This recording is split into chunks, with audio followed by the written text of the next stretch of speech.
My dear brother and sister, जय Hind, Ram Ram, Radhe Radhe.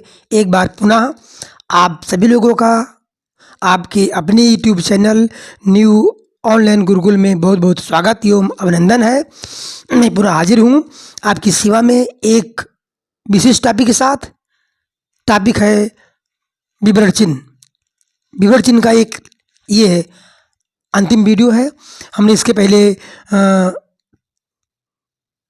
3 video upload कर चुका हूँ ये विवरण चिन्ह संबंधित, और हमने इस वीडियो में प्रश्न भी लिए हैं, विवरण चिन्ह संबंधित प्रश्न भी लिए हैं, ताकि आप सभी लोगों का रिवाइज हो सके और इसी क्लास में आपको ये विवरण चिन्ह एकदम दिमाग में सेट हो जाए कि कौन चिन्ह, कौन सा विवरण चिन्ह कैसा होता है, उसको आप लोग इसी वीडियो में पक्का समझ जाएंगे और याद भी हो जाएगा।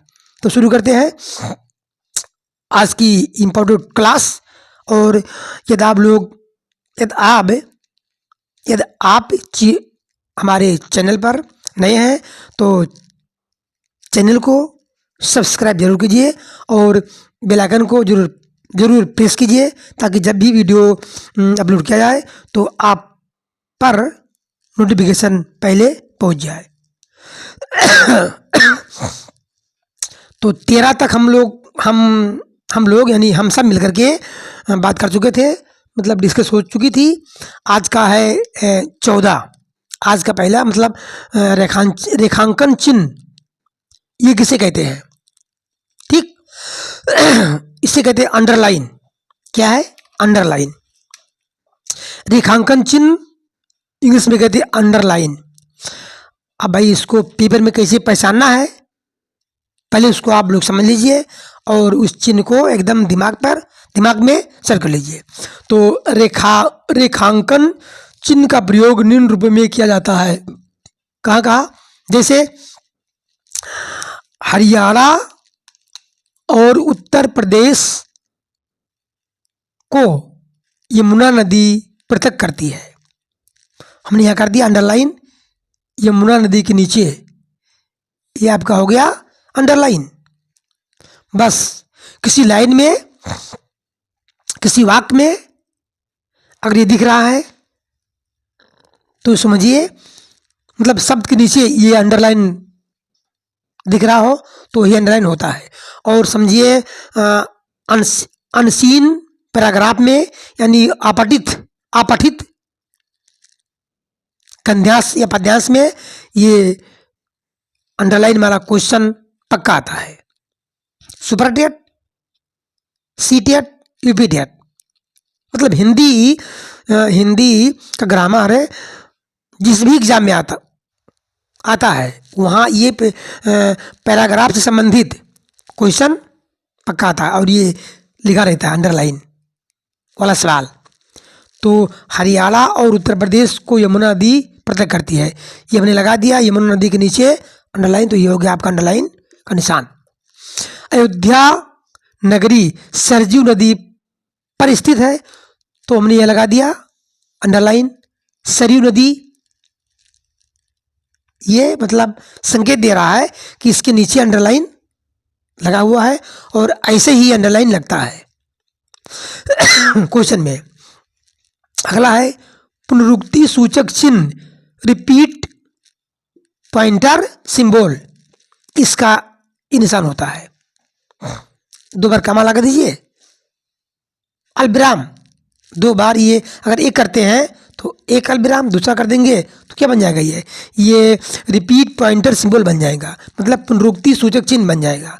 तो पुनरुक्ति सूचक चिन्ह का प्रयोग ऊपर लिखे किसी वाक्य के अंश को दोबारा लिखने से बचने के लिए किया जाता है। कोई लाइन ऊपर लिखा हुआ है, अगर उसी को हम ना लिखे नीचे लाइन में, तो दूसरे लाइन में ये चिन्ह हम लगा देंगे पुनरुक्ति सूचक चिन्ह का, तो उस पहले वाले लाइन को हम दोबारा लिखने से बच जाएंगे। इसीलिए इस चिन्ह का प्रयोग दोबारा ना लिखने से बचने के लिए किया जाता है। ठीक, उम्मीद है आप लोग समझ गए होंगे।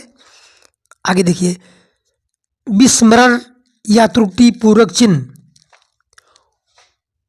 ओब्लिवियन साइन का निशान यह है। ये कहाँ लगता है? विस्मरण चिन्ह का प्रयोग लिखते समय किसी शब्द को भूल जाने पर किया जाता है। कोई चीज हम लिख रहे हैं लाइन में, अगर हम भूल गए कोई शब्द, जैसे वह एक पढ़ता है, तो पढ़ता है पुस्तक पढ़ता होगा, तो यहाँ पुस्तक ये चिन्ह लगा करके हम यहाँ लिख देंगे पुस्तक, तो हो जाएगा कि हमने यहाँ पुस्तक लिखना भूल गए थे, तो वह एक पुस्तक पढ़ता है। अब हमने यहाँ ये विस्मरण का चिन्ह लगा करके ऊपर हमने लिख दिया पुस्तक, वाक्य पूरा हो गया। जैसे परी जाएगी, अब जाएगी कहाँ? कहीं उसका जाना, कहीं उसे परी को जाना था, परी जाएगी तो बोल तो लिख दी बाजार। ये त्रुटि पूरक चिन्ह लगा करके उसके ऊपर लिख दीजिए बाजार, वाक्य पूरा हो गया, परी बाजार जाएगी। बस भैया, ये आपका 16 हमने विस्मरण चिन्ह मतलब 16 विराम चिन्ह के बारे में आप लोगों से बात की, डिस्कस किया। और अब कुछ हमने प्रश्न लिए हैं जो एग्जाम में पूछा जाता है, पूछा गया भी है प्रीवियस ईयर में। देखिए क्या है। से प्रश्न है मिलान कीजिए, ऐसा भी आता है, या ऐसा पेपर में आ जाएगा कि लोप निर्देशक चिन्ह निम्न में से कौन है? 4 विकल्प दिया रहेगा, उसमें से किसी एक को टिक करना रहता है। या ऐसा भी आता है कि मिलान कीजिए, तो जैसे प्रश्नवाचक चिन्ह को मिलान करना है, तो ये पहला का मिलेगा किससे? तीसरे से। ये रहा आपका प्रश्नवाचक चिन्ह। विस्मयादि बोधक चिन्ह दूसरा ये मिलेगा आपका चौथे से। ये रहा आपका विस्मयादि बोधक चिन्ह। ठीक। अल्प विराम ये तीसरा आपका मिलेगा पहला से। ये रहा आपका विराम, अल्प विराम चिन्ह।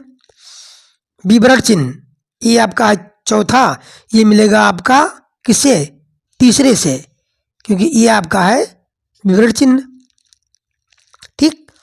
उद्धरण चिन्ह मतलब इन्वर्टेड कॉमास, ये मिलेगा आपका पांचवा, मिलेगा छठा से, क्योंकि कभी कभी सिंगल होता है इकहरा उद्धरण चिन्ह, मतलब सिंगल इन्वर्टेड कॉमा, तो ये भी हो सकता है और ये भी हो सकता है डबल इन्वर्टेड कॉमास, तो इससे मिल गया। बाकी बचा कोष्टक चिन्ह, ये छठा से मिलेगा आपका पांचवा, क्योंकि ये आपका रहा कोष्टक चिन्ह, ये छोटा और ये मझला। ठीक। अगला देखिए, अगला है रेखांकन चिन्ह।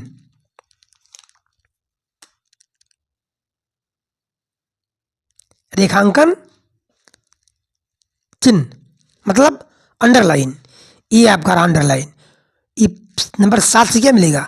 7 से मिलेगा आपका ये 12 वाला। ठीक। लोप निर्देशक चिन्ह,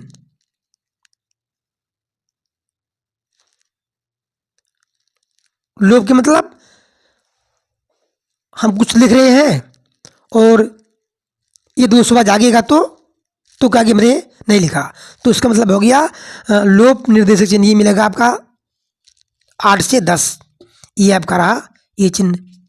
ठीक। पूर्ण विराम आप लोग समझ रहे हैं, ये रहा आपका 9वां से कौन है? ये आपका 8वां है, ये रहा पूर्ण विराम। उप विराम ये 10वां का आपका मिल रहा है 9 से, ये रहा आपका उप विराम। भाई बिना पहचाने काम नहीं चलेगा। आप लोग इस 16 हमने चिन्ह आपको बताया है विराम से संबंधित, सबको एक जगह कॉपी में फ्रेश नोट बना लीजिए, बस एक बार देखते ही दिमाग में सेट हो जाएगा। लागू चिन्ह, ये देखिए, ये लागू चिन्ह आपका 11 से मिल रहा कौन? ये आपका 7, ये है लागू चिन्ह है। किसी शब्द को संक्षिप्त करने के लिए ये लागू चिन्ह का प्रयोग क्या आता है? डॉक्टर है तो डा बना बिंदी करके ये लिखा डॉक्टर, ये आपका डॉक्टर है।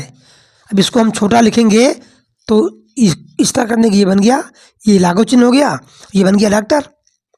अब एक है विस्मरण चिन्ह, कुछ हम लिख रहे हैं उसको हम भूल गए बीच में या अंत में वाक्य के, तो ये रहा आपका लागू चिन्ह, ये 11, ये 12 से 11 मिल गया।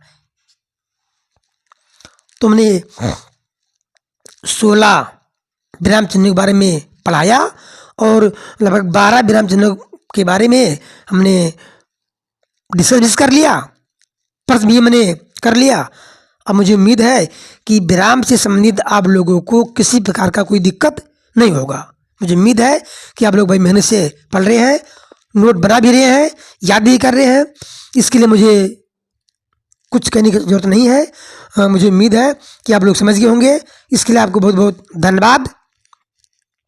अब नेक्स्ट वीडियो में आप लोग जैसे बताएंगे उसी हिसाब से हम नेक्स्ट वीडियो में टॉपिक लाएंगे। जिस टॉपिक पर वीडियो बनाना होगा आप लोग, या जिस टॉपिक पर आपको पढ़ना होगा उस टॉपिक के बारे में आपको हमें सूचना दे सकते हैं। तो तब तक के लिए भाई खूब मेहनत करते रहिए, सफलता जरूर मिलेगी। और खुद पे विश्वास एक बहुत बड़ी ताकत होती है, खुद पर विश्वास एक बहुत बड़ी ताकत होती है, इसको मत भूलिएगा। तो इन्हीं शुभ कामनाओं के साथ जय हिंद, जय भारत, वंदे मातरम।